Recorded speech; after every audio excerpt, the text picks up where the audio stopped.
Hello and welcome back to Up the Villa podcast. If you're new to our channel, subscribe, drop this video a like and get involved in the comment section down below. We are back talking about Aston Villa. Finally, we're watching an Aston Villa game as well. Absolutely buzzing. Joined by Justin and his dog. How are you? All right, mate. I'm inside today. I've had an upgrade into the kitchen, so I've got the dog to keep me company today. Yeah, looking forward to this. Nice to see him playing again. Justin is nice and warm for this one as well. No hat on today. So let's have a look at the lineup for Aston Villa v Brighton. So we have in goal. This don't fill me with confidence. Robin Olsen. Let's hope he can build some form. Let's hope he can make some saves, because his last couple of games for Villa have been absolutely terrible. At the back, we got Luca Dean, Tyrone Mings, Ezri Konsa, and Ashley Young. Cash has a week off after coming back from the World Cup. Double pivot of Dougie Luiz and Kamara. In front of them, we have Buendia and John McGinn. And up top, we have Ollie Watkins and Leon Bailey. Justin, what are your thoughts? Yeah, it's pretty strong, isn't it? I think he's got a limited amount of games, hasn't he? I think he's got today, Sunday against Chelsea, then he's got the Villarreal game next week. So I think you'll want to get him up to speed as quickly as possible, because when we go back into it, we've got lots of games, haven't we, in a very quick succession. You've got Liverpool the 26th, Spurs on the 1st, Wolves on the 4th, then the FA Cup tie on the 8th, which is a bit of an easier game, so hopefully we'll go full strength against them. But yeah, I mean, Liverpool, Spurs and Wolves first 3 games back within, 10 days? So we've got to be hitting the ground running. So I'm not surprised he's gone pretty strong in his first 11, but I expect wholesale changes at half-time, as usual in these games. Give some of the kids a bit of a run out. So yeah, it should be an interesting half, I think, because Brighton will be in the same boat as us as well. So the fact we're playing a Brighton team that want to get similar kind of up and running like we are, it should be a fairly strong game, really. It should be a decent game to watch. Yeah, and this is how Brighton are lining up. I think they had a few more internationals at the World Cup than us as well. I know Saicedo was there, so he had a really good World Cup as well. So it's pretty strong from Brighton as well, especially with Webster and Dunk at the back. Lallana's always nice and tidy on the ball. Danny Welbeck normally always poses Aston Villa quite a few problems as well. So a pretty strong lineup from Brighton then. So what are you expecting, Justin? What do you want to see? What do you want to see from the next 3 games? Positivity. I think maybe a bit more of his sort of philosophy and the way he plays in. You know, they've had a couple of weeks, haven't they, now to work on it behind closed doors without the glare of match day and warm-ups and everybody talking about him. So, and I think from what Tyrone Mings said yesterday when he did an interview, that he's never had a coach where you have to take on so much information as this, which is what we thought when he took over. All the research we did was that he's very heavy on his details, isn't he, and what he wants to get into the players, which I like. I think that's good. I think that's what your training ground's for, isn't it? Is to get over what you want out your team. And I don't think you can have too much information. I think people worry that you can overload footballers with information, but I think it's a matter of, in the early days, he's overloading them with information, because once it's fed into you, then the idea then is it to become second nature, isn't it? To not think about where you should be and the areas of the pitch the manager wants you to work in and how he wants the team to play. So the quicker they can get up to speed with his philosophy and way of playing, then the better it's going to be for us all round. And these games are going to be imperative now for that, especially leading into the restart of the Premier League. Yeah, definitely. I mean, the first sort of 3 games we saw from Emery was pretty pleasing, wasn't it? We saw us beat Manchester United at home, first time in God knows how many years, 27, weren't it? Too Second many. Game saw us lose in the Cup, and then we beat Brighton in the last game before we went to the World Cup. So it was really good, wasn't it, to see Emery's tactics implemented and the players adapt pretty quickly. But now this is where I'm really looking forward to seeing how we're going to develop into an Unai Emery side. So we were really poor against Cardiff. I watched that game and it looked like we'd had about 7 months off. So hopefully now that we've been in a bit of warm weather training, the training sort of gone up a few gears. Aston Villa will be able to start motoring in these 3 games. It's about getting us up to speed and being ready when we kick off against Liverpool on Boxing Day, that we start flying, we start steamrolling, we start climbing up that table, because I think we're only 4 points behind Liverpool. And like I've said before, we've been pretty poor this season and we're not far away from sort of 6th place. And I'm not saying we're going to get into Europe or anything like that, but if we can have a real good sort of back end to this season now, I think we can still finish pretty high and put us in a really good position. And that's what I'm looking for us to do now. Really kick on, start to see signs of what this side can do and can become, and start seeing us get a little bit more consistent week in, week out, not win 1, lose 2, or draw and win and then go on a bit of a losing streak. I want to see us really competitive in every single game. So do you want to echo anything, Justin? No, I agree. I think we all know it's a new era with Villa and the new manager. So it's key that we kick on now, isn't it? We've had a very up and down start to the season, like you said, but those 2 wins just before the break, have done us the world of good, haven't they? We've gone into it in such a better position than we could have got into it. We could be coming back to the Liverpool game if we'd got a point out of them games, with thinking that we're in a relegation battle. But weirdly now we're thinking, we can finish top half now, which is where we all hoped we would finish, under Gerrard at the start of the season. So it just shows how sort of compacted the league is, isn't it? So if you can like put 3 or 4 wins together. I mean, Liverpool will be a tough game, obviously, for us, but they haven't had a brilliant season so far, although they do carry lots of threats. But at home on Boxing Day, a sellout game, first game back, I don't think I'd fancy going to Villa Park to play a rejuvenated Villa. So it's going to be interesting, but just want to see us really have a positive game today. I think the players that have, in the short term, he's been here, which have looked very good. He's obviously, the forwards have scored a few goals, which is great to see. Danny Ings obviously on the score sheet. Ollie Watkins has managed it. I think, Bailey really is another one for me that's looking really sharp. I know he had a half decent sort of time under Gerrard, but I think that Emery will see Bailey as a massive game, a big game player for us. So it'll be interesting to see how he plays today as well. What I don't want to see is any injuries. That's obviously the obvious thing to say. I don't want any knocks. So it's not going to be played at full pelt. I would imagine it's fairly warm out there and hot, so they'll have to take water on and stuff. They're all coming out now. So if I'm looking to my left, it's because of my screens there watching the game. So they're all coming out now. I'm quite excited for this, Justin. I don't know if I've just been starved of anything to do with Aston Villa, but pre-season friendlies go. I think it's right up there for me. This.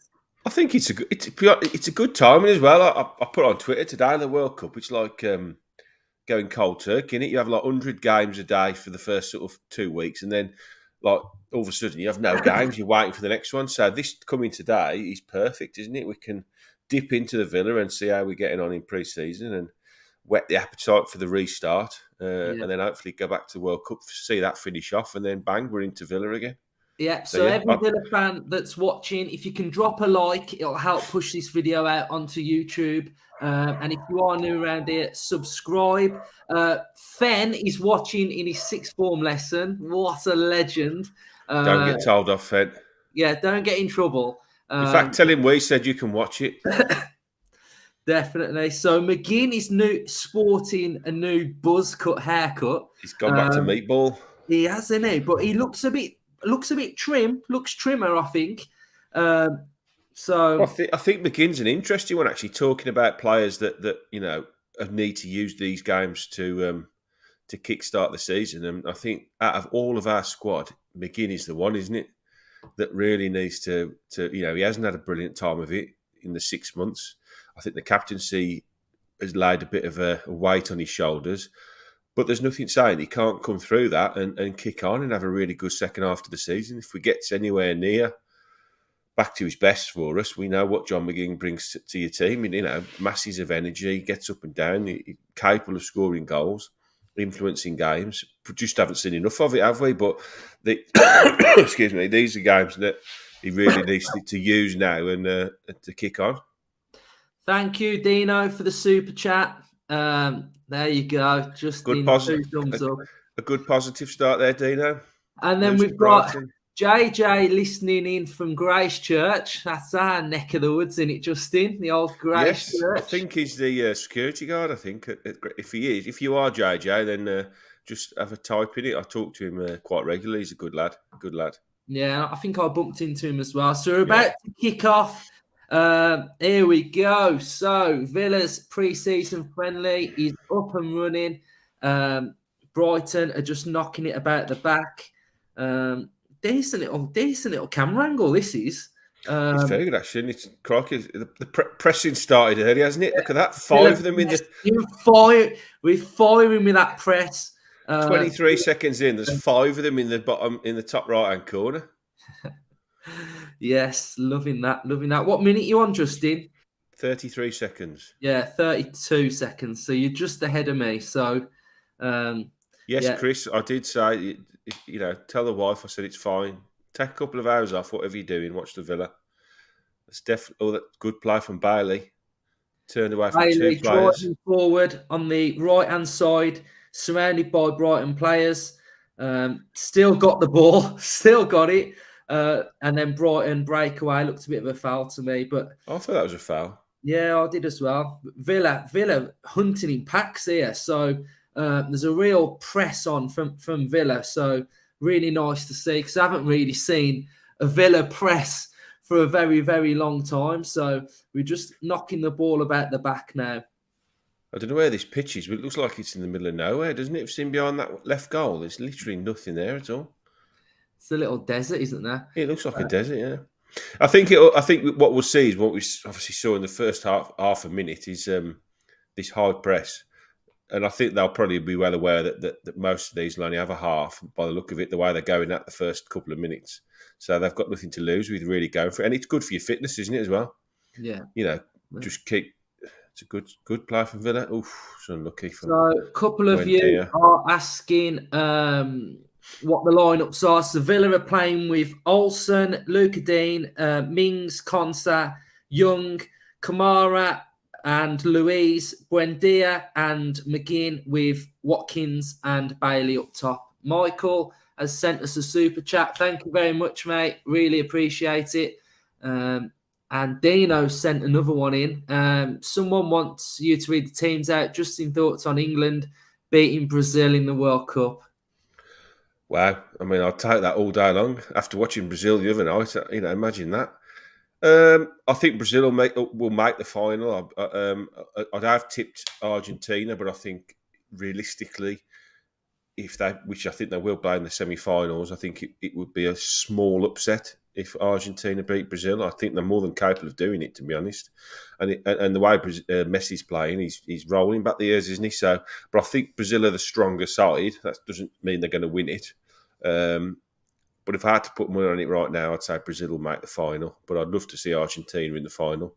Villa on the break. Leon Bailey driving forward, looking for a crossfield ball to McGinn. Villa were pretty quick on the counter then. Sorry, Justin. It's all right, mate. I think if we beat whoever wins out the France-England game, I think makes the final for me. Although Portugal did look very good the other night. I sort of discounted Portugal because of how they play, but now they've made the common sense decision to leave Ronaldo out, the statue up front, and they've brought this young kid in. I think they looked a different prospect. So I think if we are going to win the World Cup, we've got to beat France, Portugal, and then Brazil or Argentina. So if we do, it'll be some feat, and I'll have to take my words back with Gareth Southgate if that happens as well. So if you want to watch the game, it's on Villa TV. It's 99p or I think 1.99, and all the money is going to the Aston and Nechel's food bank. So massive that from Villa. So fair play to them for all the profits going to the food bank in Aston and Nechel's. Yeah, fantastic. Do some good work that the foundation do. I think. Thanks, mate. Yeah, it was a bit of a dream for me, to be honest. Look it then, Justin. If anyone doesn't know, what did you do? Basically, I've spent the last 12 months. I'm a massive collector of memorabilia and stuff. And then when they announced this AV40 initiative, which is the players did it, they wanted to celebrate initially the 40th anniversary of winning the league, but that got put on hold because of COVID. So they brought it out for this year, and they did a sort of double celebration of the European Cup and League. So I've been to loads of events this year that Villa have put on and the AV40 have put on. And I've got a bit friendly with Dennis Mortimer. I've seen him a few times, had a chat with him, told him we'd do the podcast and asked him if he wouldn't mind coming on. And then I didn't realise at the time that his book was due out. So I've been to a couple of his book sort of evenings as well, which have been really good. And I gave him my number. I said, when you're free, fancy coming on the pod, give me a ring. Half of me thought, I don't think he'll ever ring me. Then one day I was at work and my phone rang and it was a number I didn't recognise. So I picked it up and there's the European Cup winning captain phoning me up asking me fancy if he wants to come on the pod. So that's where it happened. And we did it the other night. Luke was producing it, which was fantastic in the background. And it was just a dream for me. An hour and a half talking to him was fantastic. So yeah, if you haven't checked it out already, go and check it out. It's a bit of a long one, but you can watch it in installments if you want, but well worth watching. Yeah, it's really, really good. Some of the stories that he tells are just fantastic, and he's a really, really nice guy as well. He's a lovely guy, yeah. Top guy. So yeah, it's probably one of our best episodes we've done. Chatting to European Cup winning goalkeeper. I was saying goalkeeper. That's because Olsen was running off his line. Yeah. Our central midfield captain. So yeah, absolutely fantastic. Brighton have got a little bit of possession now. They're knocking it around the back. Villa are playing with the 4. It's hard to tell at times, isn't it? But it was a 4-2-2-2 then. But then we've gone into a 4-4-2. So I think it's very fluid. I think it's one thing that we'll learn to sort of get used to over the next 6 months and few years is that he likes sort of a fluid system. So the way that they set up when they haven't got the ball is probably different to the way that they go forward when they have got the ball. McGinn does seem to be playing sort of right-hand side-ish with Louise and Kamara obviously holding it. But yeah, it's going to be fluid, isn't it? Yeah, it interchanges, doesn't it? So that when we are sort of on the attack, it is a 4-2-2-2, and then it does drop to a 4-2-2-2 at times, or a 4-1-4-1 or whatever. So it changes into quite a lot. So we've had a question from Dan Morgan, who will be your breakout for the second half of the season. I think Leon Bailey. I think Bailey looks, a completely different player. So yeah, I'm going to go with Bailey as my one. What are you going with, Justin?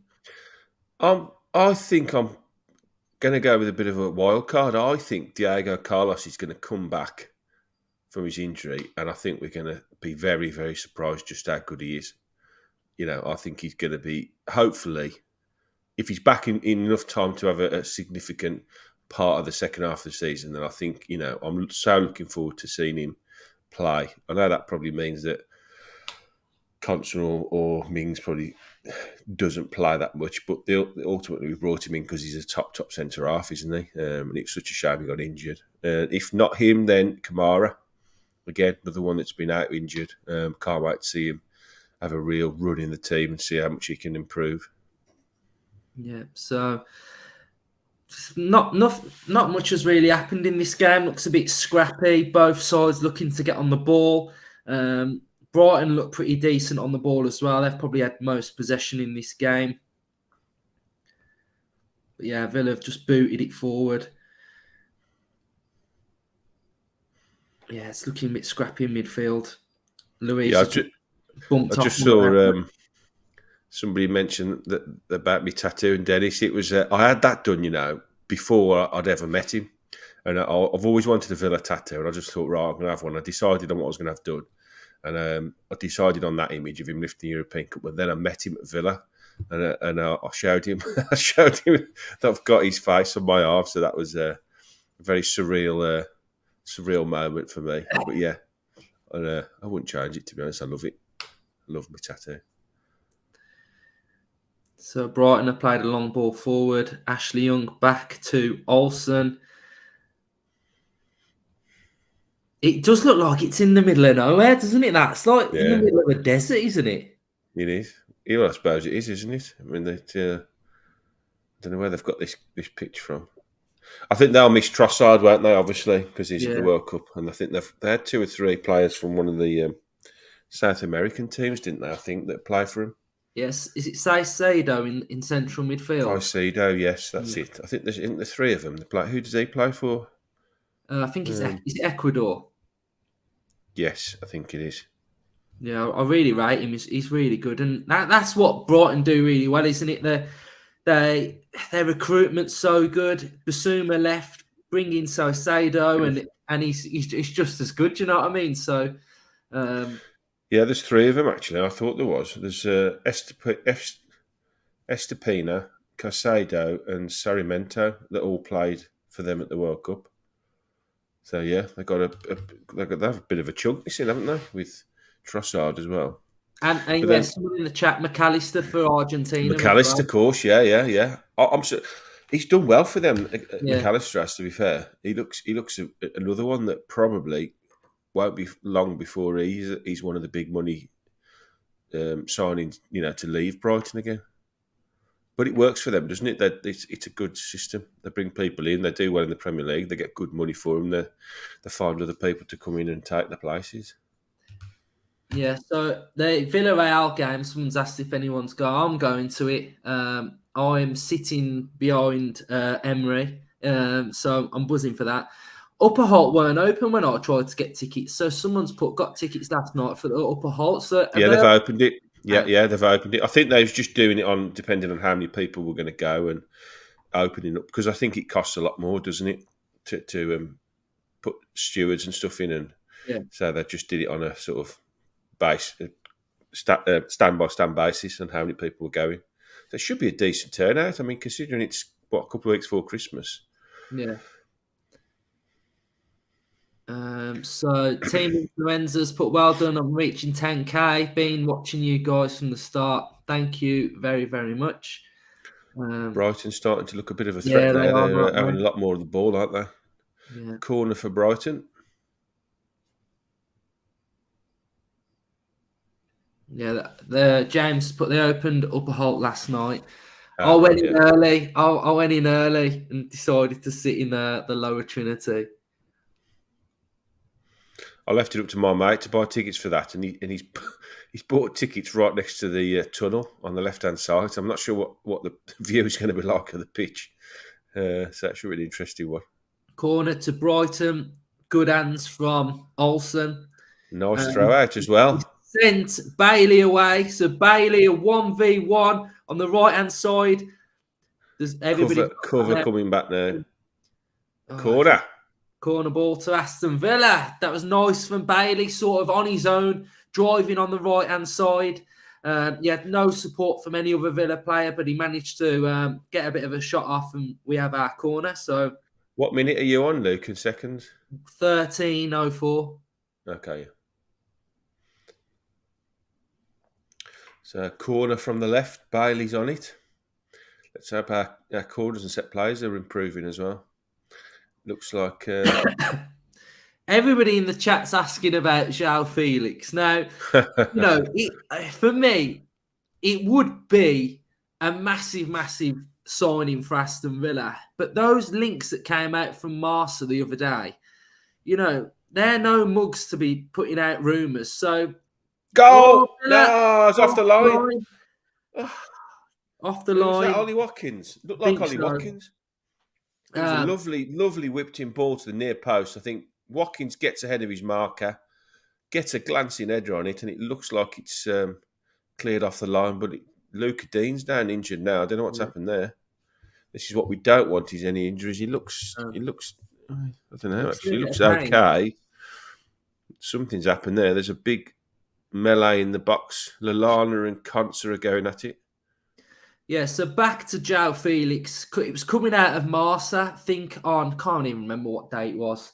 And it's all to do with George Mendes as well. I know that he's got a little bit of a relationship with Villa at the minute, Mendes has.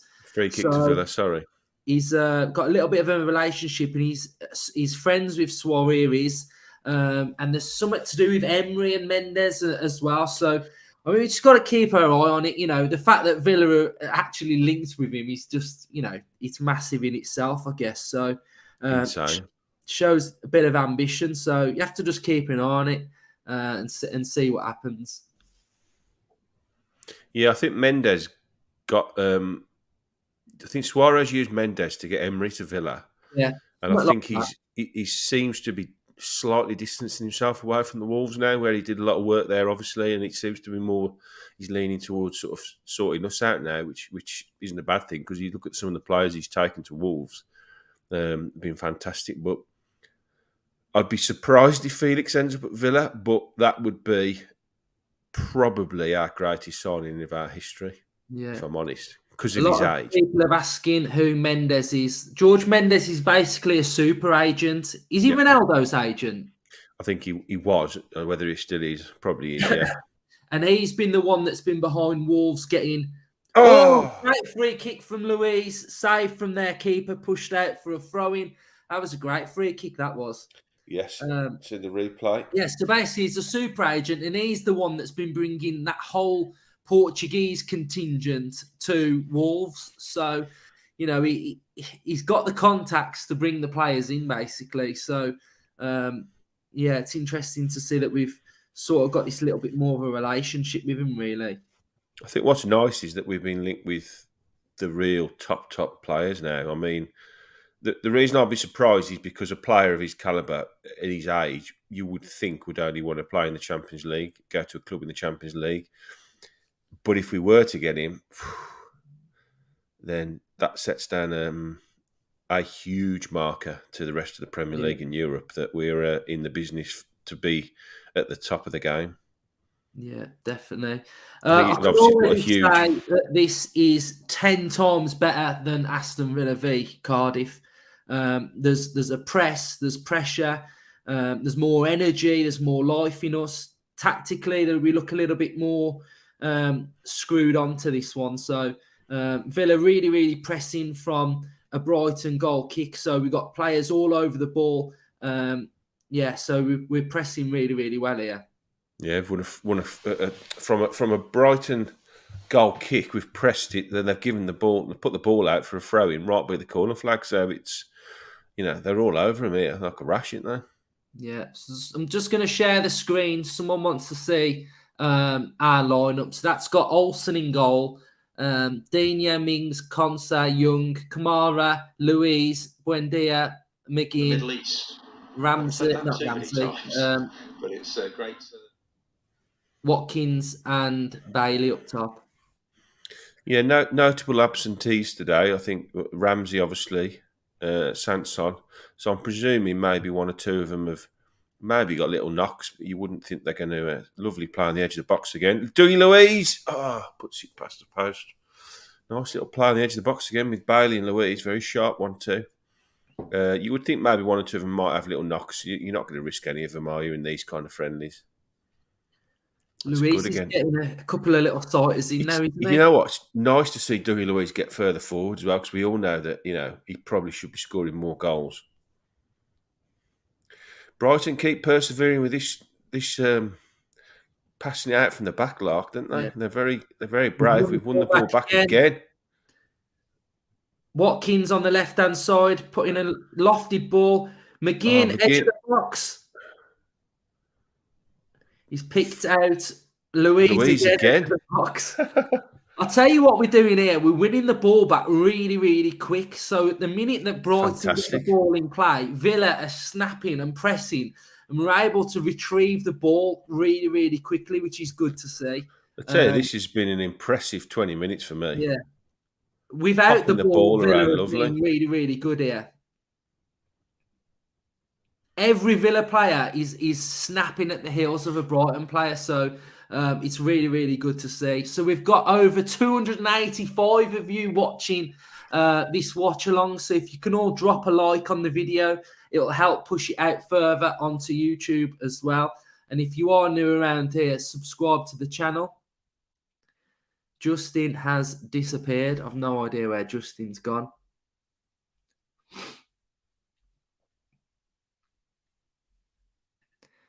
Jake, how are you? You should be working. Jake sits in front of me at the Villa as well, so I've missed the back of your head. So Brighton now have the ball, knocking it across the back four. Villa's press again. It's a 4-2-2-2 in the press. Where did you go, Justin? Click the Leave Studio button by mistake. It's not very professional from you, Justin. Sorry. Very rude. I was going to try and get me a cup of tea and I hit the wrong button. So we've got Jose in the building from Brazil. Let's go Aston Villa. Thanks for supporting us from all over there. I was going to say something in Brazilian, but I don't know anything. Who will win this game? Well, looking at the first 20 minutes, I think Villa will win this game, to be honest. I think it's a matter of time before we score. Me too. We are definitely negating the Brighton passing game. We all know what Brighton are all about, don't we? Yeah, Pass. Normally fantastic in possession, but Villa are really, really pressing well here. Little break from Brighton, but then nothing shot comes to nothing, just drags it wide. So they're having to feed off scraps at the moment. Dave Mack, thank you very much for being a member to the channel. Absolutely massive. Really, really grateful of you for doing that. So we do now have a members button. $1.99 a month helps support the channel, and all the money that we make from it goes straight back into the channel as well. So thank you very much for supporting us, mate. Yes, I thought it was Portuguese, isn't it? They speak in Brazil. Showing my ignorance there. So we've had a question from Charlie. Villa looking strong so far. What do you think is going to happen to Nakamba, Archer and Sanson in January? I think Archer will go out on loan. I think we will potentially bring in Thuram. I think Thuram would be an absolute bargain at £10 million. So I think we're really linked with Thuram. So I'd say Archer go out on loan. Sanson and Nakamba, I don't think they've got a future at Villa, have they? If we're being brutally honest. What are your thoughts on that, Justin? Yeah, I think Nakamba's probably finished at Villa. I think he'll, for his own sake, I think he'll realise that if he wants first team football, he'll have to leave. I think he could do a job for a sort of lower end Premier League club, to be honest. I think he's good enough, definitely. I'd like to see us bring back Tim Irabunam from QPR and give him some, bit more experience in our first team. I think he could easily take Nakamba's place on the bench at Villa and get some minutes. I agree with you. From all the noise coming out of the transfer rumours, a forward seems to be the most likely first signing, which would probably leave Archie with even less game time unless they were happy to move on Ings or Watkins, which I'm not convinced they would do. So, yeah, you could see him go out on loan. And who's the other one? Sanson. Yeah. I'm a big fan of Sanson. I have always been. He's a player that rarely play for us, but every time I watch him, I just think he's a quality footballer. So I think he's going to unfortunately be consigned to the exit term of Villa, I'm afraid. Mike, thank you for being a member as well. Cheers, mate. Really, really appreciate it. Mike. Yeah, it's a shame for Sanson, but I think his days are definitely numbered now. So 23 minutes gone. We've got a drinks break. We've got the pitch being watered. I was going to say, I think the pitch is having a drink as well, by the look of it. Pitch needs a drink back break. It's that up there. You can see on the sweat on the backs of the heads, 20 minutes in and they look drenched. So 20 minutes in, pretty decent from Villa, I think. I've been really impressed with that press.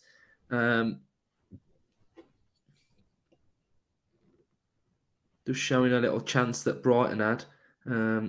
What were they trying to say there, handball? Trying to make out his handball. It's ridiculous.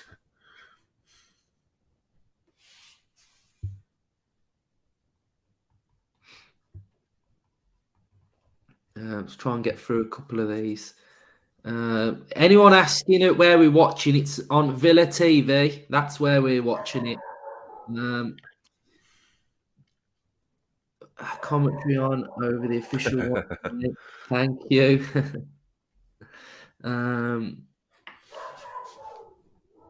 Jake, what's he saying? I'm seeing we've got a big budget, but only Felix being mentioned. That would demand a big fee. Can't help but feel Don Lang is doing his thing behind the scenes. I think we're going to get Thuram. I do. His contract's up, so 6 months left. £10 million apparently they want for him. So I can really see us going for that. If anybody's not watched our Dennis Mortimer episode, Dennis Mortimer speaks about what Aston Villa need as well. And he really mentions the fact that we need a striker who can get his back to goal and bring in players like Ramsey. So, so I think we will go down that road. Yeah, he was massively complimentary about JJ.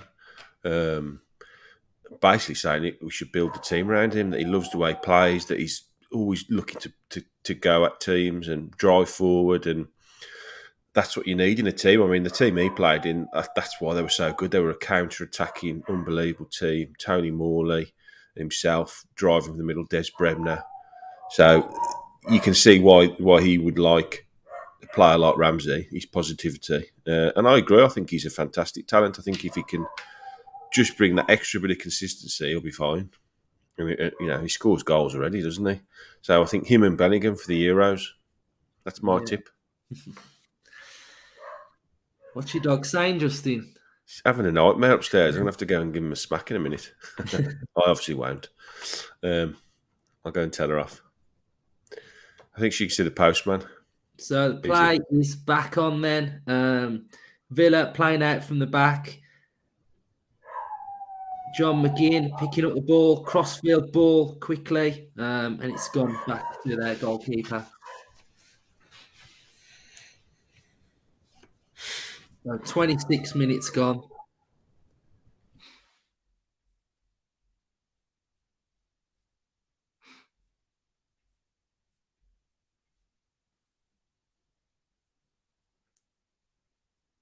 Offside from Brighton.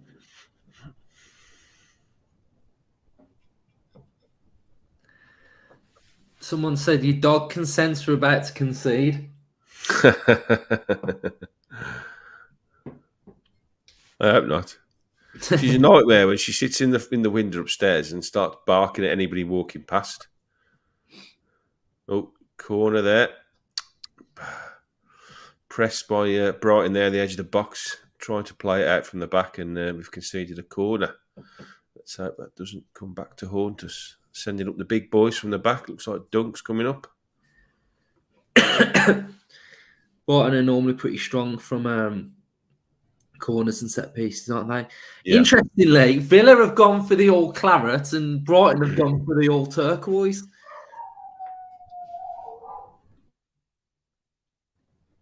Headed away by Villa. Brighton have picked it back up on the right-hand side. Another corner. Well defended by Luca Dean there.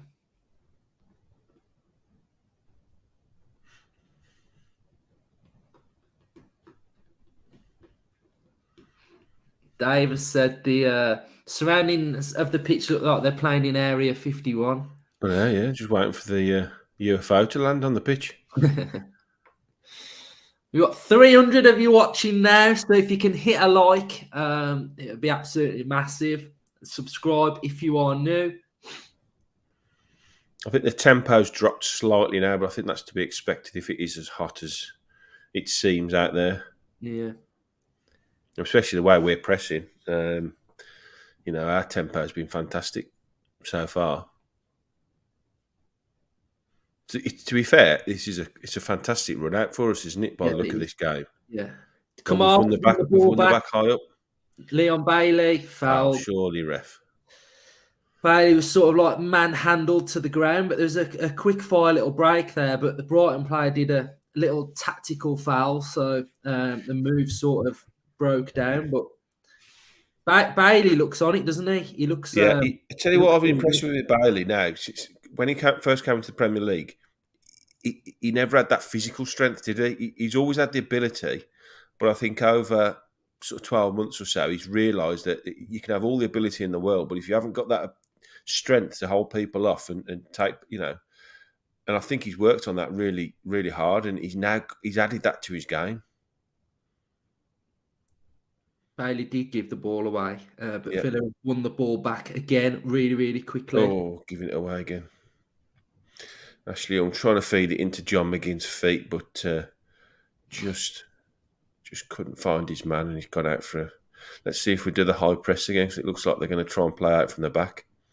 I don't understand teams that continue to do this when the opposition are so intent on pressing so high, because surely you're asking for trouble, aren't you?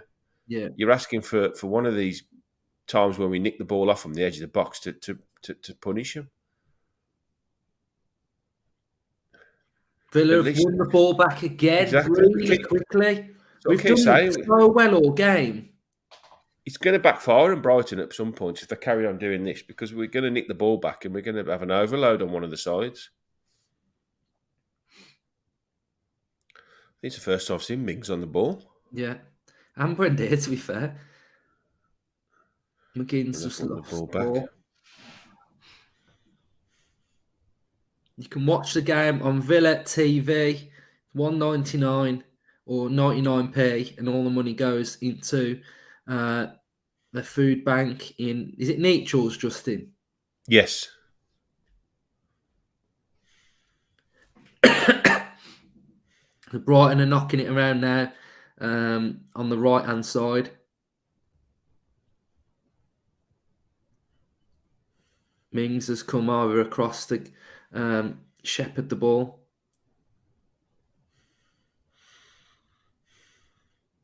Interestingly, that they've made a substitution. Pepion's come on and Welbeck has gone off for Brighton. I wonder whether that's a knock. He's got a history of injury, hasn't he, Welbeck? Yeah. You wouldn't make an substitution after half an hour, would you, without that?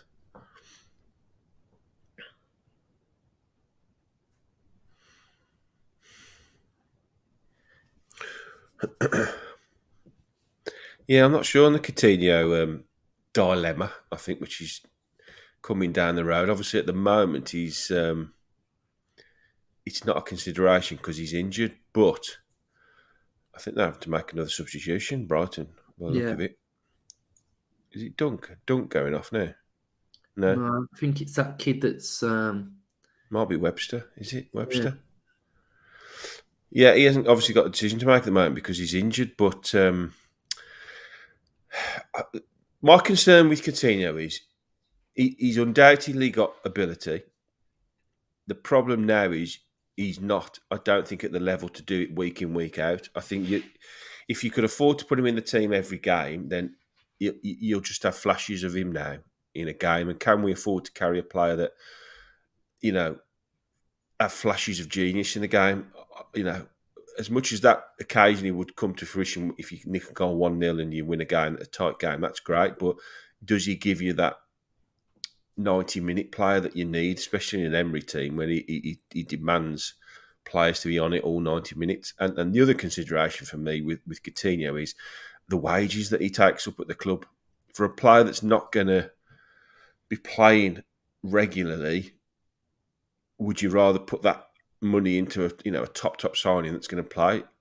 I'm not saying we'll get him, but sort of a fit like a Joe Felix that would obviously take a hefty wages. Would you rather see that money being spent on him? So yeah, it's very interesting. Very interesting.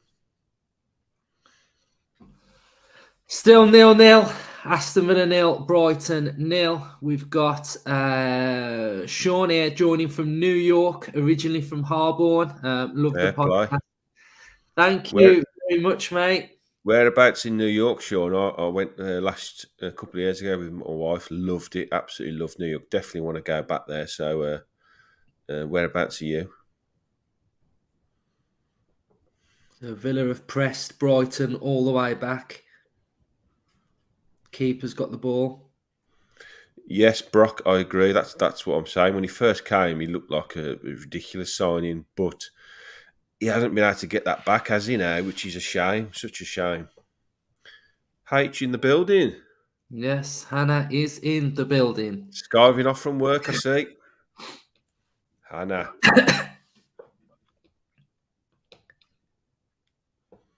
No, Hannah, I'm in the kitchen. It's a bit warmer. Everyone's out the house. I'd have to have my thermals on down there today. Michael is watching all the way from Jamaica. So we've had Jamaica, we've had New York, and we've had Brazil. The pod's gone global, man. Who's the furthest person away then? Yeah. It's got to be Jamaica, hasn't it? Or is New York further than Jamaica? This is a test for my geography skills. Olsen has just gave the ball away. Couldn't find Mings. Oh, his kicking's poor, man. His kicking is poor. What are you having for lunch, Hannah? Love Bleeds, new member to the channel. Absolute legend. Thanks for all the support, mate. So we have got, is the Premier League already resumed? No, Boxing Day, 26th of December, it's back. So we've got Melbourne, Australia, Melbourne, Hong Kong, Jamaica, Tennessee. Crikey, right, this is ridiculous. Shirley. Shirley, there you go. Kings Heath. We have a winner. Kings Heath, that's the furthest, isn't it? You're all legends, man. Greece. Swansea, Dallas. California, Denmark, Perth. I hope it's a lot warmer in most of them places than it is here, because it's bloody freezing here today. Brooklyn. I think out of all them, Brooklyn. Nice. They're all flying in now. India, Telford, Scarborough, Yardley, Margate, Florida, France. Yeah, my brother, France. Yay! The legend, France. Here we go. Zach, what's the vibe in France then? Are England, are the French worried about England, or are they pretty confident?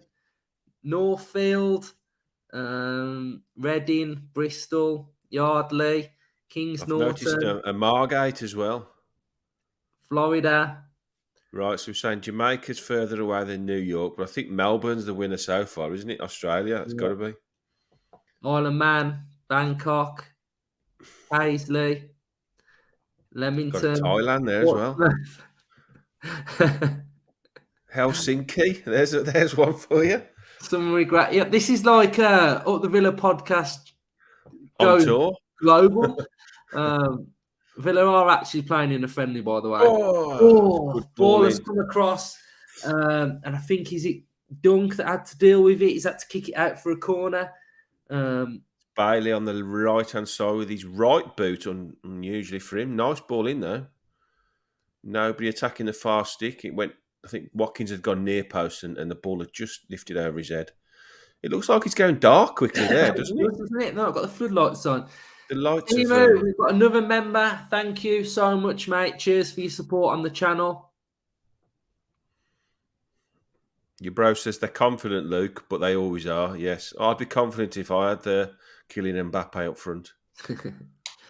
So it's gonna be an interesting one. It's gonna be an interesting one.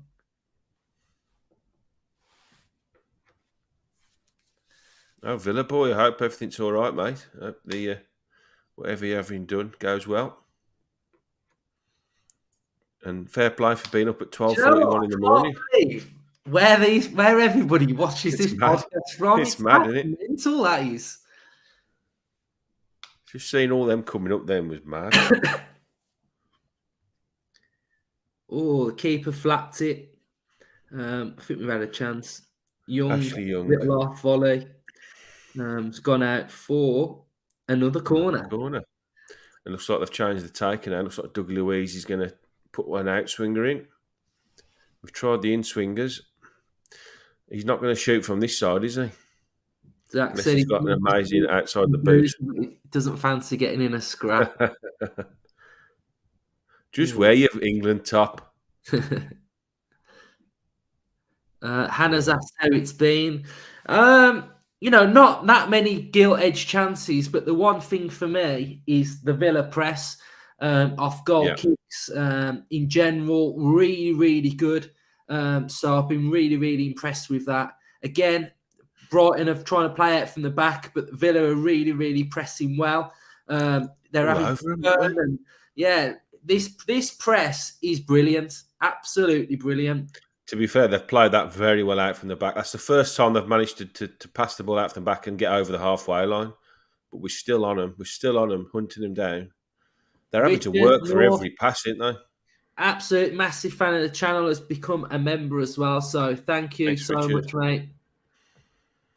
Yeah, what's nice to see is that the opposition are having to work incredibly hard to even get over the halfway line, isn't it? Yeah.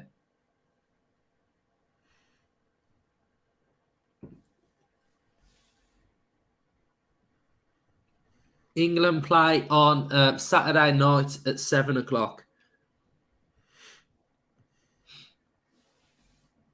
There's 2 quarterfinals tomorrow, isn't there? And then there's one Saturday, one Sunday. I think that's how they're doing it.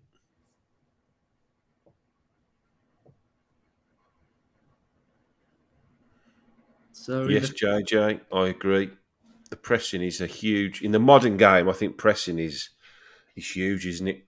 He's not giving teams time to settle on the ball. And I think, as I say, the Boxing Day games are always amazing at Villa Park because there's a lovely atmosphere. Everybody's buzzing, aren't they? Because of Christmas, and everyone's wearing their new hats and their gloves and their Villa gear. And the fact we're playing Liverpool, it's a huge game, isn't it? And we've done quite well against them the last couple of years. So I'm going to go early with a Villa win prediction. There you go. Yeah, I agree with Dave. Like, Brighton are brilliant at passing, and we've really, really pressed them really, really well. Yeah, they're having to really work hard to keep the ball, to be honest, which is great. The only slight disappointment is we haven't created, like you said, any real clear-cut chances yet. But I think, I think the game will open up in the second half, especially when we see probably the raft of changes we're expecting at half-time. Well, it's been a really, really pretty much a competitive friendly, hasn't it? It has, yeah. It's not been a friendly. I mean, there's been a couple of times when there's been little bits of flare-ups. As I say, I think the fact we're playing another Premier League team that are going to be getting going the same time as us, and will have a limited amount of games to get their fitness back and their sharpness back, then I think it's been a good friendly. I'm going to go and close the window in the second half and stop the dog barking. He's off again, man. She's a nightmare. What time does the bloody postman come round here?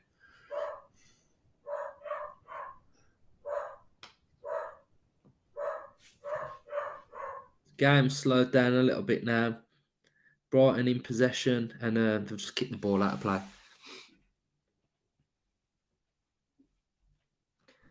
Work in Manhattan but live in Westchester. Nice. A nice dinner and a beer. Now that sounds like a deal. Weirdly, I went out there to watch some sports, but the week I went for 5 days, and would you believe, there wasn't one basketball game, there wasn't a baseball game, there wasn't a football game on for the whole week. I was absolutely gutted. It's an amazing place, New York. Do you think we're going to have World Cup stoppage time, or just the standard? I think he'll blow on 45.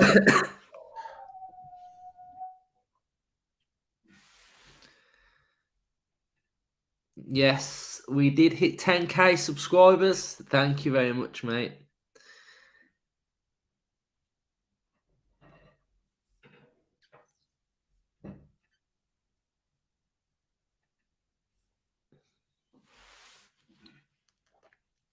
One minute of the half left. Olsen has launched it upfield. And Brighton have got possession of the ball again.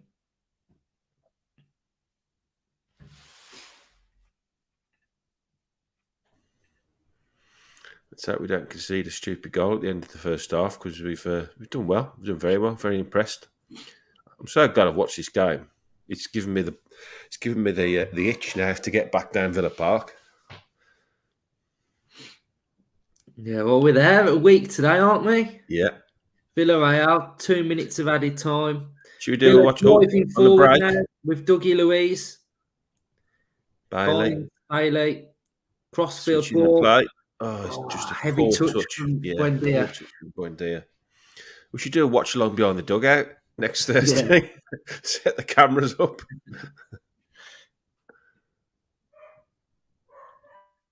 Villa trying to end the half really, really well. Is it back Buendia? Goes out wide to Luca Dean. 2 minutes injury time.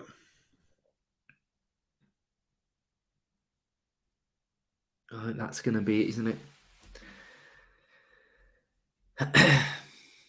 Yeah, overall, very impressed. Good first half. Good work. Good workout for the lads. Yeah, you can really see what we're rate. trying to do as well. So that's very, very pleasing to see.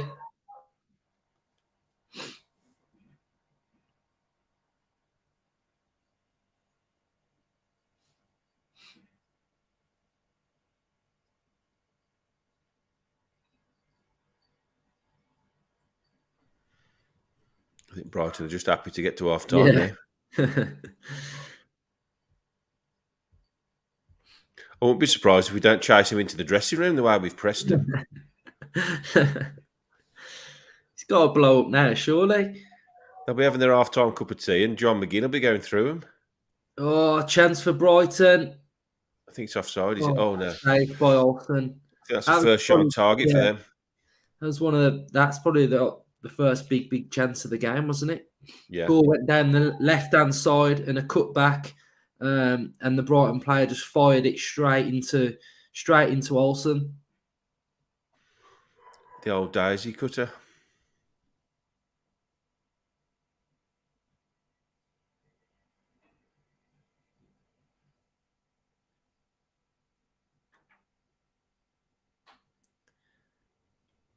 I think the ref's going to blow any second now. He's just looked at his watch.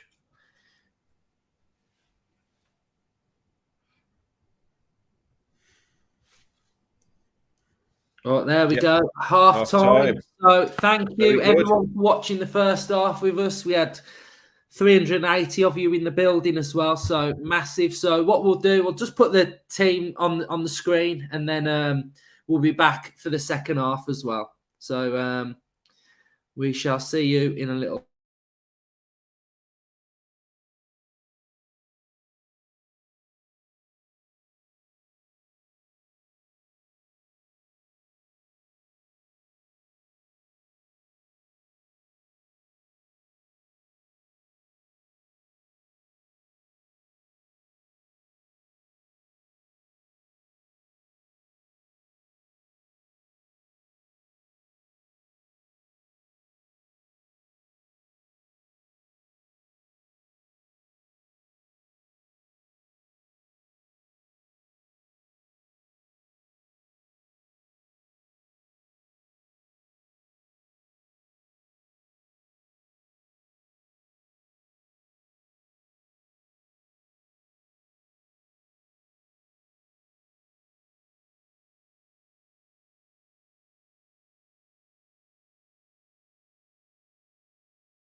We are back.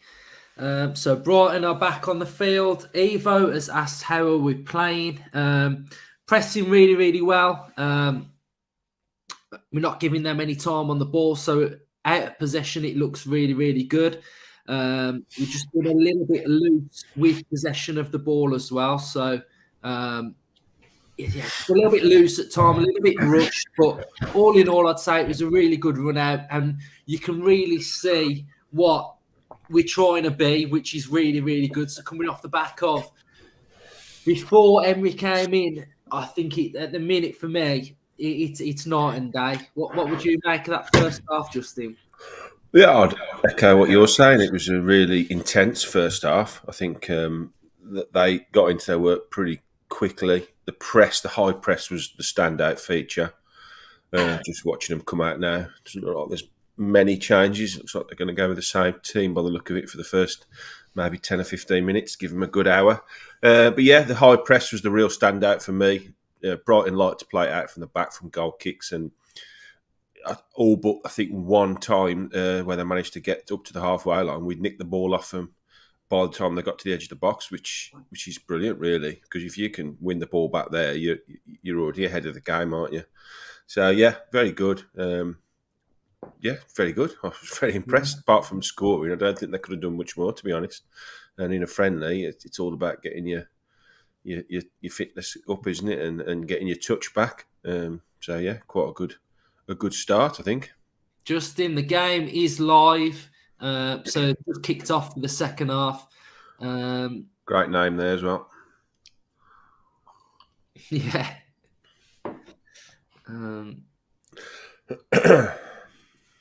So yeah, let's see what Villa do. Nice through ball, fed it through into Bailey, who's cut it across just the keeper. past the post. Big chance on the break. We've used the ball better. Quick, sharp counter attack from Villa, and very, very fast, pacey. To be honest, the form he's been in, I'd have fancied him to put that inside the post. Would you? Yeah. Once he cut back on his left, I fancied him. All right, mate. So again, they're playing out from the back. Villa trying to pen them in, and they've got a little bit of an out ball on the right hand side. I wonder if we'll see any change of tactics from Brighton, because I don't think the playing out from the back worked particularly well for them in the first half.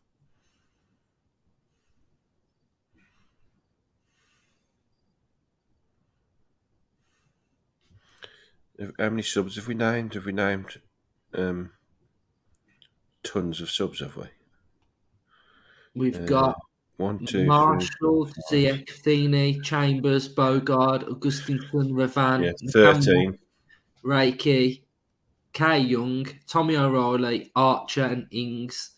That's 13 subs, so we're not going to see them all on, are we?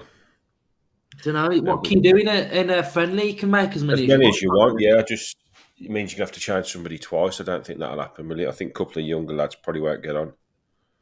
I'd like to say one player I'd like to see come on. I've seen a few times for the under 21s now. It is Caden Young. Yeah, sort of young winger, very good player. He's only 16, I think.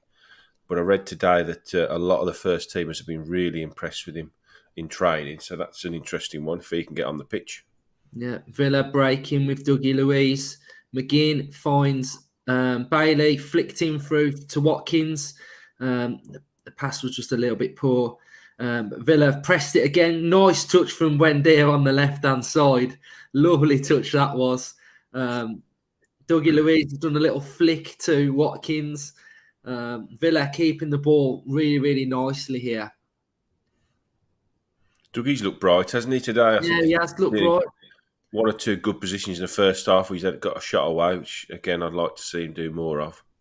It's difficult when you're playing in the sixth role. Saying that, we've seen it for England, haven't we, with when Bellingham and Rice have played in the double pivot. One just holds, and the other one, i.e. Bellingham, is the one that gets further forward. So, there's an opportunity there. Oh, they've nicked the ball back high up in the Can they make anything of it? They've just had a shot that just got blocked. I bet someone sweet Karma's asked, get the youngsters on, it's a friendly. I think we've got to just get some minutes into the legs of the first team as here. We've got, 2.5 games left now till we kick off against Liverpool. And I think these players need a good 65, 70. I think whilst it's important, it's nice, for the young lads to get on the pitch in these games. I don't think it's massively important that they play minutes. I think the most important thing is that they're in amongst the first team squad. That's my opinion of it. They will. Some of them will get minutes. The ones that are pretty pressing a little bit more, the likes of Josh Feeney, I think, and Cameron Archer, the two outstanding young kids on the bench that are probably as close as to anybody getting minutes in the first team on Premier League match days. I think we'll see them on. But for the rest, I think it's just nice for them to be in and around the first team squad. Like that Caden Young at 16, to go away with your first team and to be training week in, week out, day in, day out with them. He's a fantastic opportunity for them. I think getting minutes is just an added bonus, isn't it? Yeah, definitely.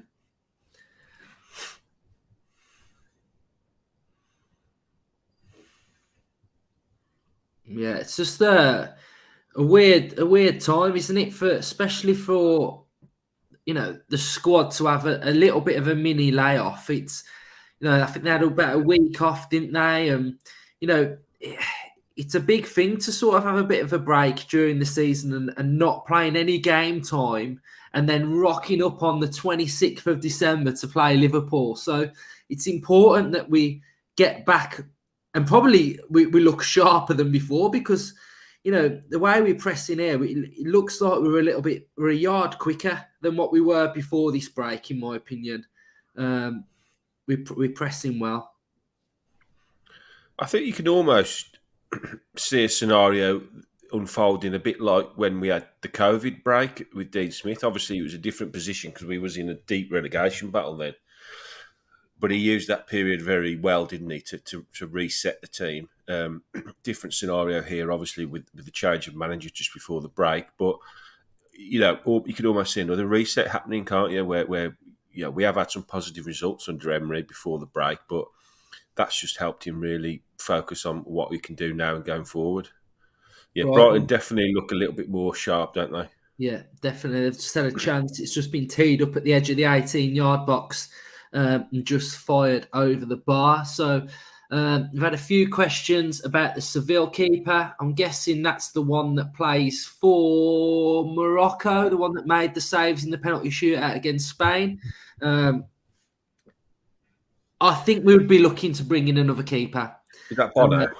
I'm not 100% on Olsen here. I think his distribution's not great with the ball, and we do want to play out from the back.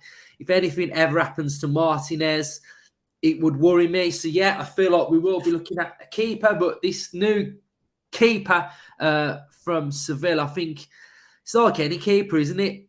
They want to play, don't they? And coming into Villa, it's you're going to be playing second fiddle to Martinez. So, it's one of them. I don't think it's a priority. To be honest. At the moment, I think that the bigger fish to fry. Martinez is pretty solid. Very unlucky if we were to lose him for any period of time. And hopefully, if he is called upon, then he will do better, won't he? Yeah. I think Villa will win today. I still think Villa will win. As always. Yeah. Don't think I've ever predicted a Villa loss. Don't ask Justin if we're going to win one, because if we're 3-0 down, he'll think we'll win 4-3. Poor corner from Luis, just fired it straight out for a goal kick. Watkins was sort of like 1v1 a Brighton defender, and he just went out for a corner, didn't it, that one? Yeah. I think there'll be. I think in January, signings wise, I think there'll be one or two. but I think they'll go big. That's how I see it happening. I think he'll want a statement signing, a real sort of marquee player, and I think Villa will move heaven and earth to do that for him. And I think he might bring one other in maybe. And it probably depends on what he wants to do as far as the outs go. Because when I spoke to Christian Purslow at the fans meeting that we went to, he said the biggest problem with transfer windows is moving players out. It's just not easy. It's not easy. You think it's just a matter of saying he's for sale, but clubs have to pick up big wage bills, don't they? And generally, when they leave Villa, they're on decent money. So, and a lot of them don't.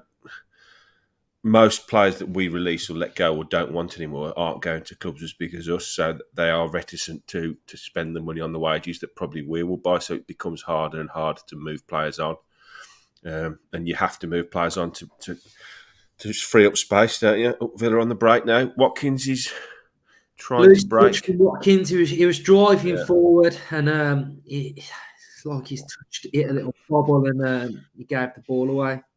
So fast there, he's running into four defenders, isn't he? He only had Bailey up on his right to help him. Yeah, definitely seen an improvement in Brighton this half. They're pushing us back more than they did in the first half. Yeah, I think the managers had a bit of a go at them in the first half. Goal kick, I think.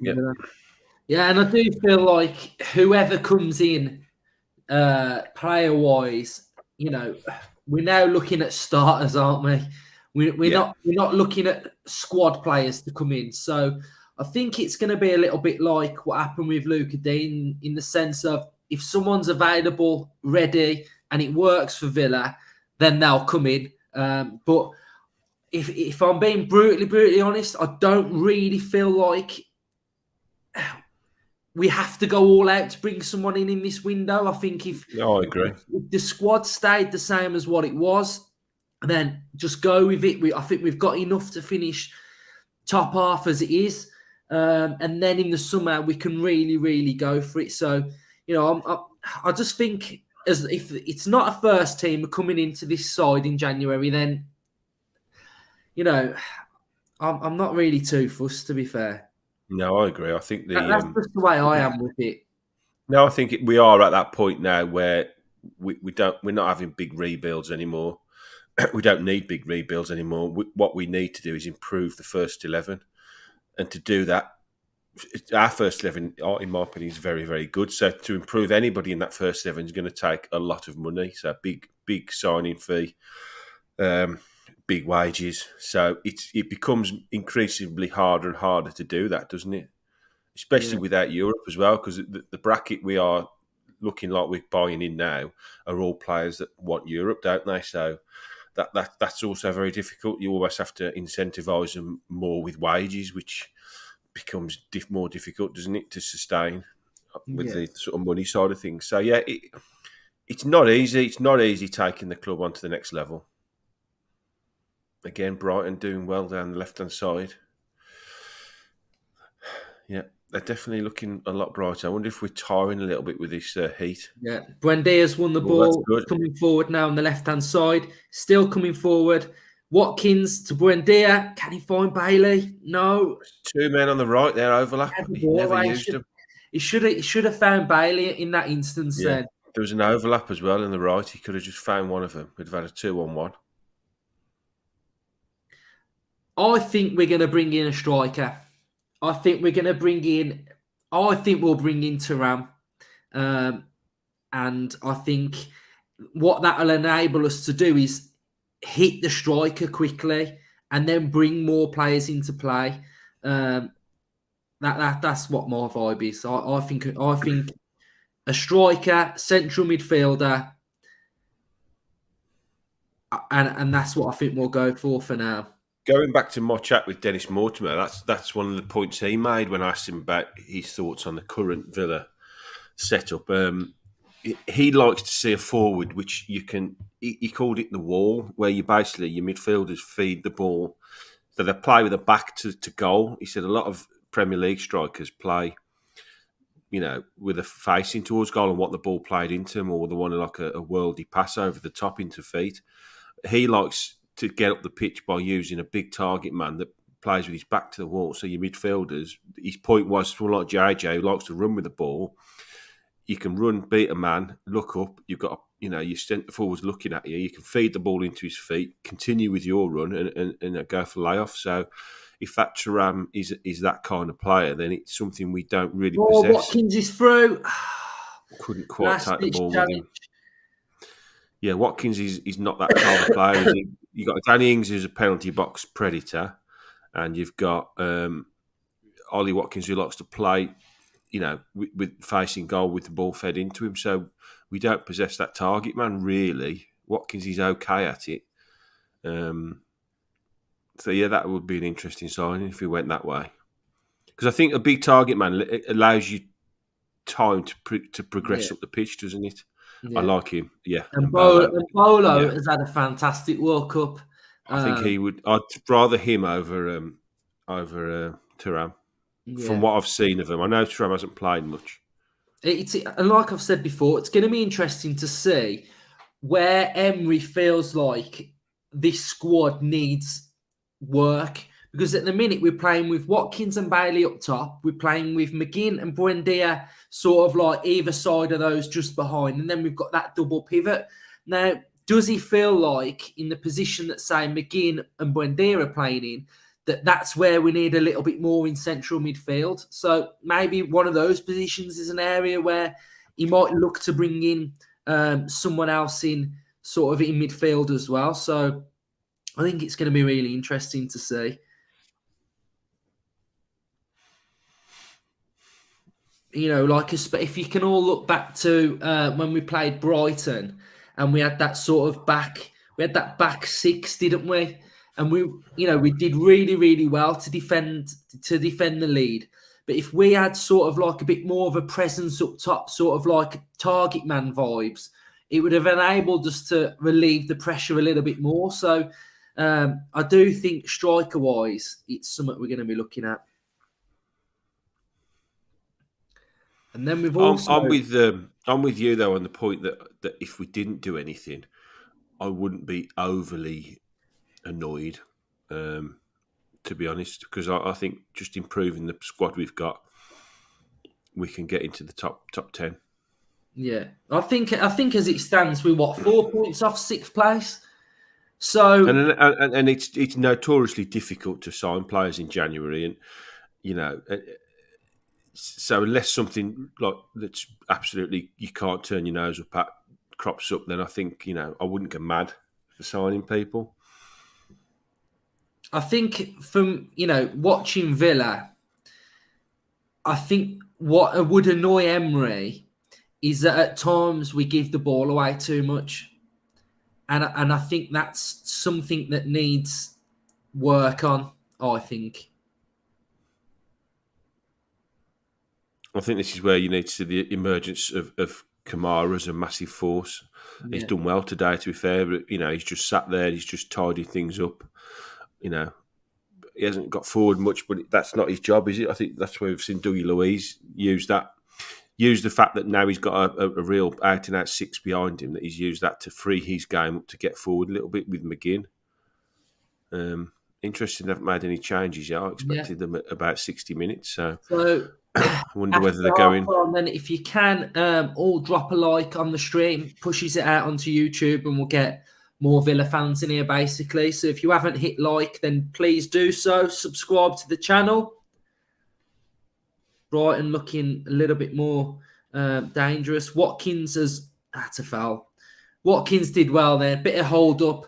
And then he managed to sort of get his body in front of another Brighton player, and he's won us a free kick. Now, that's something that we need to see a bit more of from Watkins. He's winning the ball higher up the pitch and sometimes just holding it up and relieving a little bit of pressure. So he did well there to get the free kick. Do think it won't be long now until we see a few changes. Yeah, I thought they were looking at the bench then as if there was people coming on. Yeah, I think we need a bit more of a kick now. I think the subs will probably give us that now. I think they look a bit tired, a little bit leggy. In this kind of heat, it's very difficult, isn't it? Richard has said, will Louise be off? No, we've got a change. Looks like 2 changes. Archer's come on. They're not showing it on the screen, so I haven't got the commentary on. Right, so these are the changes. Chambers, Augustinson, Ings, and Archer replace Young, Dean, Bailey, and Watkins. Cool. So yeah, so Richard asked if he thinks that Louise will go. I think Louise will have a release clause in his new contract that he signed, and I think if that fee gets hit, then I think he would go. I think personally, Louise would have gone to Arsenal if he had the chance, but Villa kept rejecting it. So yeah, I do feel like Louise may go. I don't. I think I'm in the boat. I felt in the summer that he was definitely edging for a move, but I think I should never say this, but now he's signed the new deal, I think he's committed himself to Villa. That's not to say that's that puts the stop on any move, because we know that that's not the case. But I don't know. I think if we keep improving like we have, yeah, he's very settled at Villa, isn't he? Yeah, I don't think he 100% wants to leave, but I just think if a big club came in, that's why I think he's got this release clause. Because I think, I agree. I only really see Louise going abroad, if I'm honest. Yeah, I don't see him going to another Premier League club. I think he would fancy Spain or Italy, maybe, possibly. There was a lot of rumours linking him with Roma in Italy and Barca, wasn't there? If someone like Barca coming for him, then I think that's a distinct possibility. But I'm not convinced he would leave to another Premier League club. And at his age, he's only going to improve now. So another young player, isn't he? We forget how young Douglas Luiz is. 23, is he? With him, Kamara and Ramsey, that's such a young midfield that can only really improve. Yeah.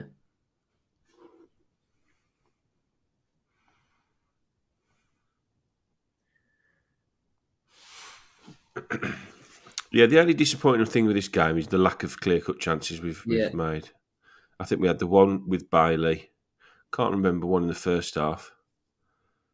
Chambers has just made a foul on Solly Marsh, I think that is. Yeah, it seems Chambers has come on at right. We've changed the full-backs, haven't we, basically? Chambers has come on at right back, Augustinson's come on at the left back, and he's changed the front two of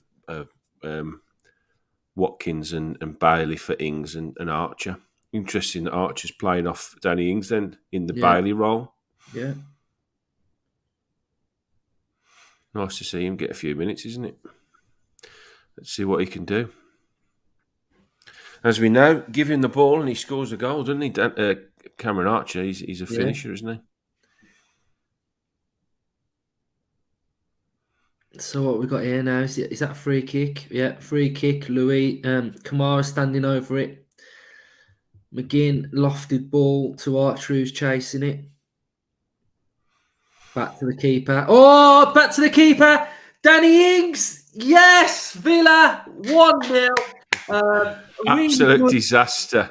Good ball for Brighton. Into the sort of the channel. They cut the ball back across goal. Keeper missed it, sort of passed it or left it to Danny Ings. Danny Ings sort of toyed with their defender and he slotted it into the back of the net. So Ollie Watkins is fuming. He comes off the pitch just as the ball gets rolled into Danny Ings. So Aston Villa 1, Brighton 0. Massive mistake that was down the right-hand side. Showing it again. The ball's played across goal to the keeper. I don't think he was expecting it, and he's got his feet all muddled up, and he's let the ball roll across him. There was a defender on the line, but Danny Ings just comfortably rolls it in. Drinks break. There we go. Water that pitch now. Yeah, so it was a drinks break. A lofty ball from McGinn, and Archer was chasing it, and it was knocked back across goal, and it fell to Danny Ings, who sort of, here we go, got it here, little dummy. Their defender's on the floor, and Ings just sort of rolls it in. So Danny Ings back amongst the goals, isn't he, Justin? I tell you what, he's getting this habit now of just being in the right place at the right time, and that's a great habit to have as a forward. Danny Ings That's is what the he does. striker where he's right place, right time. Where do you want Danny Ings? You want Danny Ings in the box at all times. That's where you want him. You don't want him playing off the last man. You don't want him playing down the channels. You want him playing in the box, feeding the ball, and he'll score you the goals, which he's done pretty regularly now since Emery's come in, hasn't he? Michael's put, he's building a bathroom while watching this. He's just class. Love it, lads. Well, glad we're keeping you occupied. If you are all enjoying it and just watching it and have watched it from the start, just press like for us and it'll just push it further out onto YouTube. So thanks everyone that's watching and supporting the channel.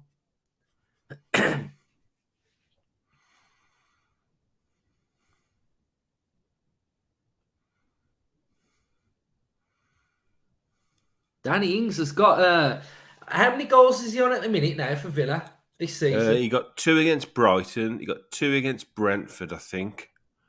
Did he score? He scored against Bolton in the League Cup, I think. I went to that game. He got 1 against Everton. Trying to think how many goals he's got. Let me see. 5 in 14 this season. So, get Danny Ings on around. Don't forget, a lot of them have been substitute appearances as well, so he hasn't started loads of games. So 5 in 14, if you can keep that ratio going, he'll be easily on for double figures this season. Yeah. Get your strikers in double figures. Right, yes, Villa fans, let's get the likes up on this stream then. If you could all press like. So it's back underway. Villa pressing Brighton.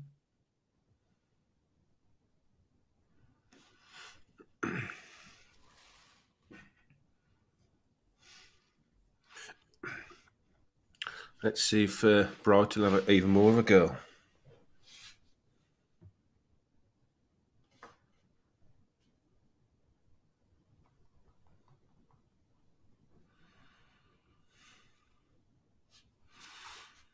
Oh, we've nicked the ball again. Oh, it's a poor ball across from Archer. Opportunity there to put him in.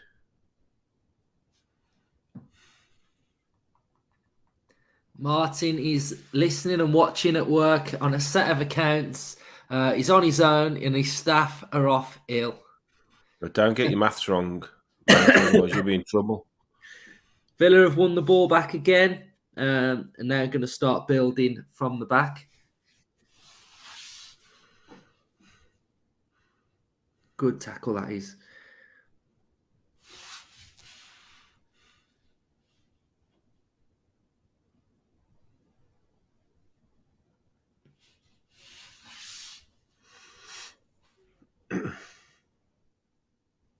Yeah, really random reviews, but it's no coincidence. I said all along that these players can do better with a proper coach. Well, if any of you heard Mings at half-time, I watched his video the other day. He was speaking about that he's never had this level of coaching before, which is it's what we all know, isn't it? As Villa fans, we all know that the level of coaching, what Emery's going to bring, and now the players are sort of coming out with the same stuff. Danny Ings in on the left-hand side. Ings has gone to the left-hand side to Buendia. Foul. Surely that's a foul. Yeah. McGinn, that's a foul. How is that not a foul? Right, I thought that was a foul. Tyrone Mings has just gone in on one of theirs. Yeah, that was a foul on John McGinn, that was.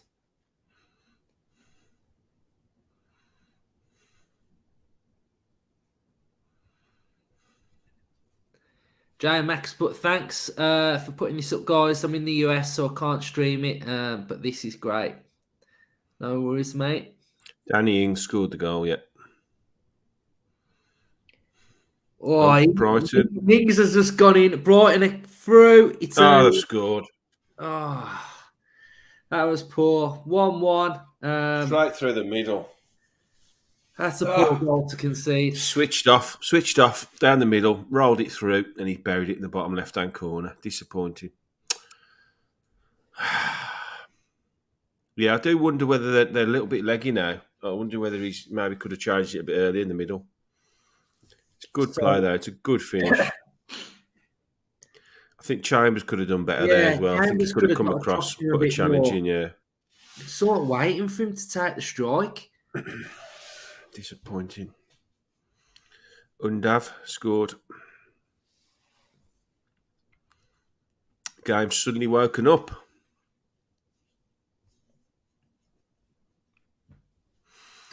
Yeah, it was disappointing goal to concede. That very disappointing. It started to look a little bit erratic, didn't it? From when that foul, I felt like it was a foul. Was on McGinn. Yeah, from McGinn. Yeah, Mings went diving in on a challenge, and then the next phase of play all started to look just a little bit erratic.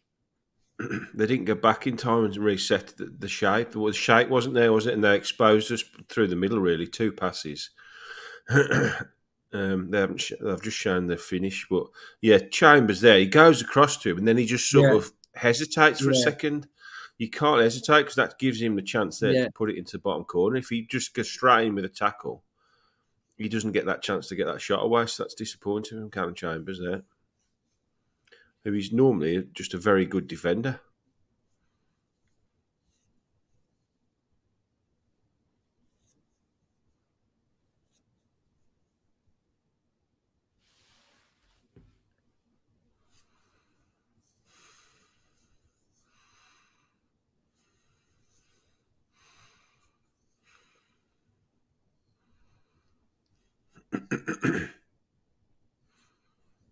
I don't know what they're waiting for in the restart. Now they're putting some substitutes on it now. Yeah.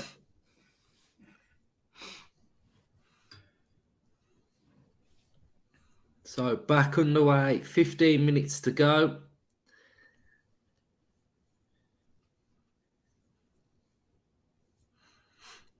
Let's see if we can nick another goal.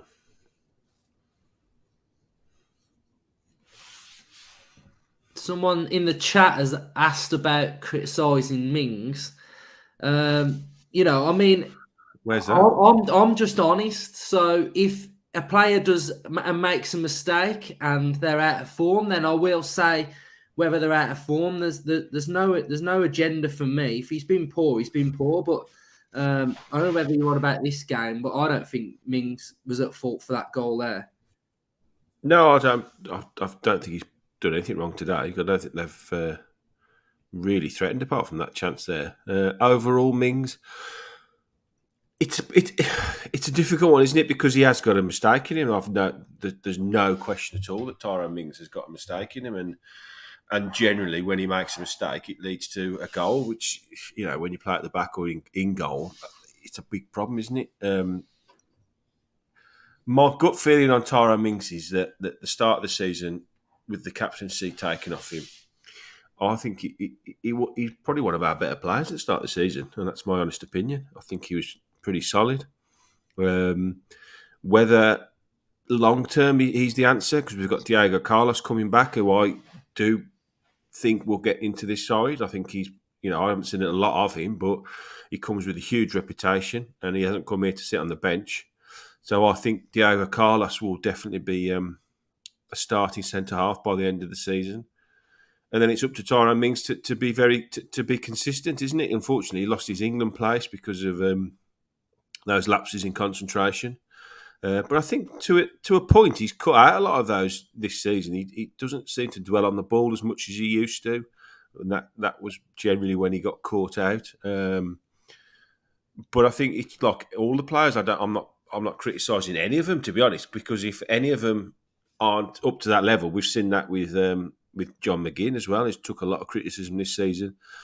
These kind of players at the top of their game and in good form, you'd have them in your team. I've no question, but it's now about being consistent week in, week out. Otherwise, you're not going to be in this team. He will not put up with Mawson.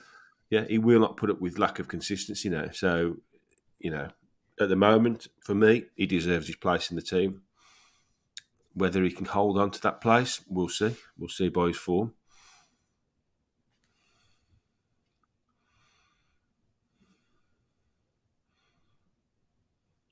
Villa look a little bit leggy now, don't they? Mm.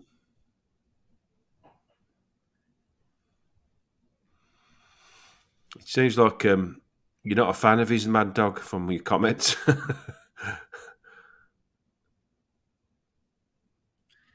Villa fans hit a like on the stream. Augustinson down the left. Going down the left then.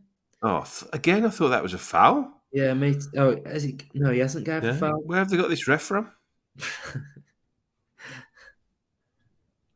Obviously, centre half always make mistakes, but how many is acceptable? I don't think any mistake is acceptable. I don't think any player would want to make any mistakes. But as I say, when you're playing goal or at the back, generally a mistake leads to either a very good chance or a goal. So they always get highlighted, doesn't it? I think if you're making mistake after mistake, game after game after game, you lose your place in the team. And yeah. I've no problem with that. Whoever it is, I don't care who you are. If Emi Martinez lets one slip through his hands 6 games in a row, he gets dropped, doesn't he? So how do you quantify that as an answer? You can't, can you? No. If he keeps making mistakes and the goals come from it, then he'll be replacing the team. Oof, good chance for Brighton there. Oh, yeah. Flicked on at the near post, and the bloke at the far post got a free header, but he puts it over the bar. But yeah, I've no problem with criticising any player. We've done it whenever. And here, what I don't like is vitriolic abuse of players. I think that's totally out of order. I firmly believe, and I might be on my own here, that no player goes out onto the pitch meaning to make a mistake or trying, to do anything wrong. They don't. They go out trying to play their very best. It's down to, form and how good you are. So I don't get why players get absolutely obliterated on social media. I think that's horrendous and totally out of order. I've got no problem with saying a player hasn't played very well. It looks like another raft of substitutions have finally come on. So we'll try and see who's come on. So it looks like pretty much everybody has been replaced in this game, haven't they? Is Louise still on? Yeah. I don't know. I'm just waiting for the Villa to update on who's on and off, and I can give you that. It definitely looked like Reiki's come on, who I do like. I do like Ian Reiki. Nakamba's come on. I think for a lot of the players as well, you're at a clean slate now, aren't you?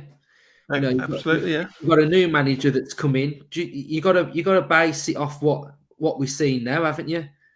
Of course, yeah. And that's so. Oh, that's a chance. Oh, they've scored. Another midfield mistake there, giving the ball away. Ah, it's disappointing. Yeah, they've definitely lost the shape in the second half, and Brighton have come on to them. Since we went ahead, we've stopped playing. Yeah. Whether all the substitutions have, because we've just put a load of subs on, and the lad in the middle of the park's got acres of room to find the forward, and he's just first touch, and he's stuck it away in the bottom corner. Very, very disappointing. Yeah, disjointed. I agree. Yeah, it's.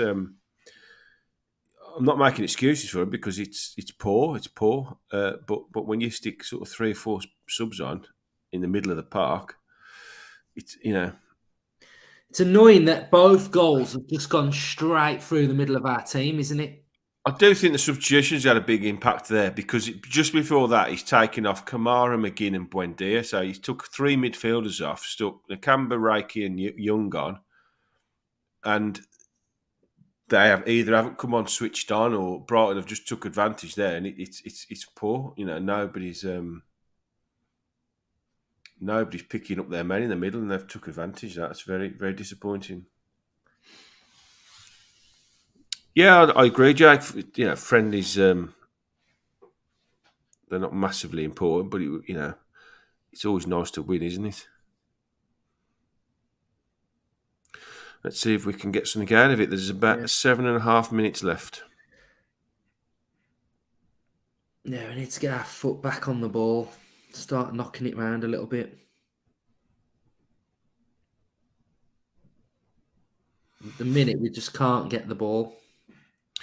No, we've first half. Looking back now, the first half we was very good. We pressed very well, but we did say that we didn't create many chances, did we? No. And to be fair, the only chance we've created the whole game was a mistake from Brighton that we've scored off. So that is, definitely a bit of a concern. But overall, it's been a good run out. But we would have liked to have seen us hold on to it, to be honest.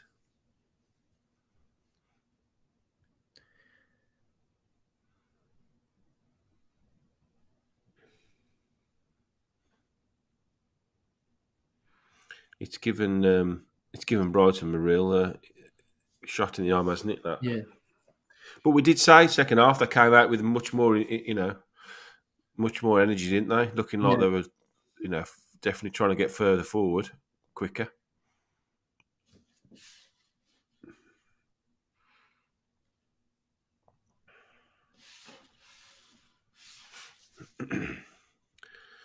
Need to get the forward players right.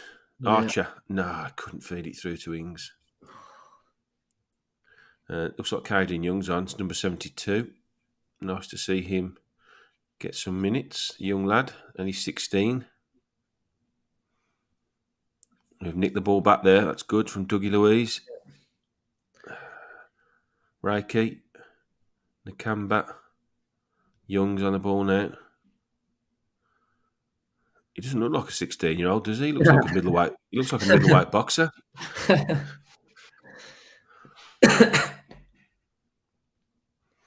like that's good. Archer. Reiki. Luca Dean down the left. This is better from Villa. That's a foul. Oh, finally the ref gives one. Finally. That was a little bit like the McGinn one. Yeah, I'd have thought the last two should have been given like that.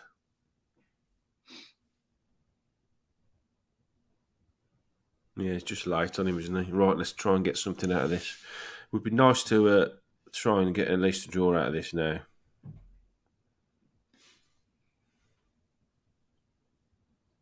Dougie Louise is still on the pitch, so he looks like he's getting the full 90. Yeah. Play Chelsea on Sunday, do we? 72 is Caden Young, Richard. Yeah, Sunday. I think it's about the same time. Nice. Into Reiki. Oh, it's an own goal. Yes! Up the Villa. Nice set play that was. Little back heel into Douglas Louise. Iron Reiki making a lovely run and cuts the ball back, and the defender, all he can do is slide it back into his own net. Yeah, great little free kick that was. Nice routine, yeah. Across the box and then put into their own goal. So, yeah, the run made that goal for me. So it was fantastic, a well-worked free kick. So up the McPhee, if you're there, mate. Up the McPhee, yeah. That was definitely a training ground routine, wasn't it? Yeah, it was, because it was a great little run across, which enabled the ball to go in. And, you put that ball in that dangerous area and anything can happen. So, love it. I think the key to that one was the little back heel free kick, wasn't it? I think someone ran over the ball, just rolled it to Louise, and they wasn't expecting that, which they didn't react very quickly to it, and then the run as well. So great, yeah. Oh, they're through now again. Oh, God. Puts the ball... No, it's a poor ball across. Got to switch on a little bit here, though, because that was just... offside. I think 2-2 is probably a fair result, to be fair. I think it's a fair scoreline. We haven't created loads of chances, but I don't think Brighton have, to be honest. I think overall, I think they'll be reasonably happy. I don't think they'll be happy with the 2 goals conceded, to be honest. But again, I think... Tom can confirm that McPhee's watching it, so... Yeah, he's on the touchline, isn't he?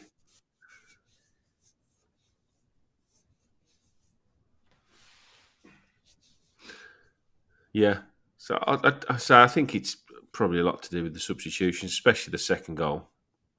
Caught them cold a little bit.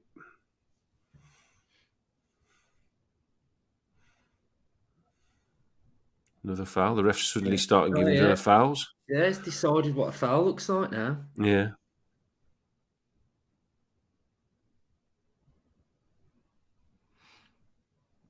There's about 2 minutes left. 88th minute we're on. Don't lose the ball there. Oh, we've had a slip. Somehow I think I've gone ahead of you in this game now. What you are? I'm 88, 24, 25, 26, You're a 27. second in front. It just blipped a minute ago. Now I've suddenly jumped. It's been a good feed there, to be fair. Yeah, it has to be fair. The cameraman's decent. Yeah, he's had his work cut out up and down, Yeah. hasn't he? Another break down the right for Brighton.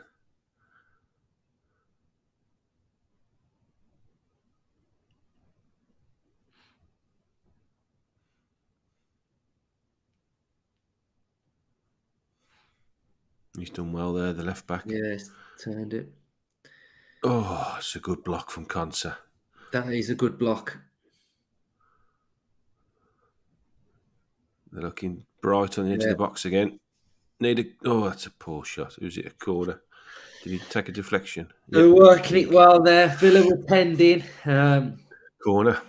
Nervy stuff at the edge of the box then. Let's not concede now. I think I'll be happy with the 2-2. I think we'll just call it a good workout and move on. And let's not forget, we got Matty Cash, we got Emi Martinez to come back into this team.